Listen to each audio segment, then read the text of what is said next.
نبی اور رسول میں کوئی فرق نہیں، صرف جہت کا فرق ہے، جہت طرف۔ ایک رسول ہے جو پیغام لے کر آتا ہے خدا کی طرف سے، پیغمبر ہے، اس کا نام رسول ہے، الچی۔ خدا کی طرف سے جو پیغام پہنچائے کسی کو اس کا نام ہے رسول، اور خدا کی طرف سے کوئی خبر دے تو اس کو نبی کہتے ہیں۔ تو نبی، ہر رسول نبی بھی ہوتا ہے، اور ہر نبی پیغام بھی دیتا ہے خدا کی طرف سے۔ کوئی ایک رسول بھی نہیں ہے جو نبی نہ ہو۔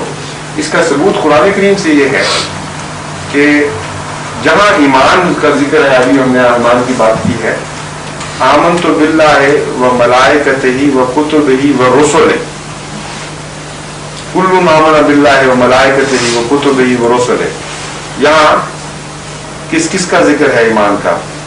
ایمان باللہ، ایمان بالکتب، ایمان باللہ، ایمان بالملائکہ، ایمان بالکتب اور ایمان بالرسل۔ ایمان بالنبی کا یہ ذکر ہے قرآن کریم میں؟ ہے کہیں؟ نہیں، میں پوچھ رہا ہوں، ہاں نہیں نا؟ تو پھر اس کا مطلب یہ ہے کہ اگر نبی رسول کے علاوہ ہوتے ہیں کچھ تو ان پر ایمان آنا ضروری نہیں۔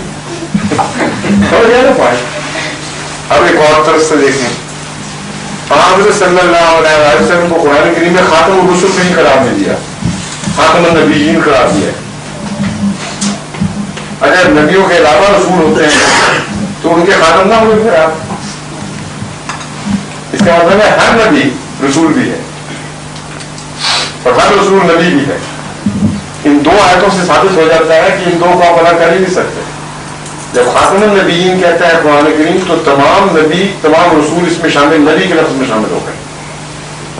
اور جب آمنت باللہ ملائکتہ و کتبہ و رسلہ کہتے ہیں تو رسول لفظ کے اندر سارے نبی شامل ہو گئے، اس لیے تفریق کا محاقی کوئی نہیں رہا۔